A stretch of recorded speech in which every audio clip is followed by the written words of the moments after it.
ఒరే చిట్టి మనుషులు ఎండలు బాగా ఎక్కువగా ఉన్నాయని నన్ను తిట్టుకుంటూ నా మీద పడి ఏడుస్తున్నారేంట్రా? మీ మనుషులు చెప్పేవి మాత్రం చాగంటి గారి ప్రవచనాలు, చేసేవి మాత్రం చేతబడి పనులు. ఊరంతా తారు రోడ్లు సిమెంట్ బిల్డింగ్లు వేసుకుని ఏసీల వేడిగాలి పక్కింటోడి ముఖాన్ని కొడుతున్నారు కదరా. ఇదంతా మీరే చేసుకుని మళ్ళీ సూర్యుడా కూలవ్వంటే నేను మజ్జిగ పోస్తానారా? మీరు వదిలిన పొగతో ఆకాశానికి మూతపడిపోయి నా వేడి కిందే ఉండిపోయింది. లోపల కుక్కర్లో బంగాళదుంపల్లా మీరే ఉడికిపోతూ కింద మంట పెట్టింది నేనే అన్నట్టు మళ్ళీ నా మీద ఏడుస్తారేంట్రా?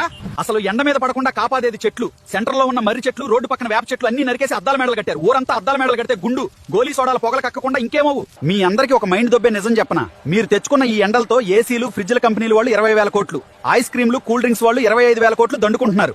ఇలా ఒక్క ఏసీలు, కూల్ డ్రింక్సే కాదు, దేశం మొత్తం మీద అన్ని కలుపుకుంటే ఈ ఒక్క ఎండాకాలంలోనే 1,00,000 కోట్లకు పైగా వ్యాపారం జరుగుతుంది. మీరు తప్పులు చేసి ఏడుస్తున్నారు, వాళ్ళు 1,00,000 కోట్లు నొక్కుతున్నారు. అయినా నాకు ఒకటి అర్థం కాదురా చిట్టి మనుషులు.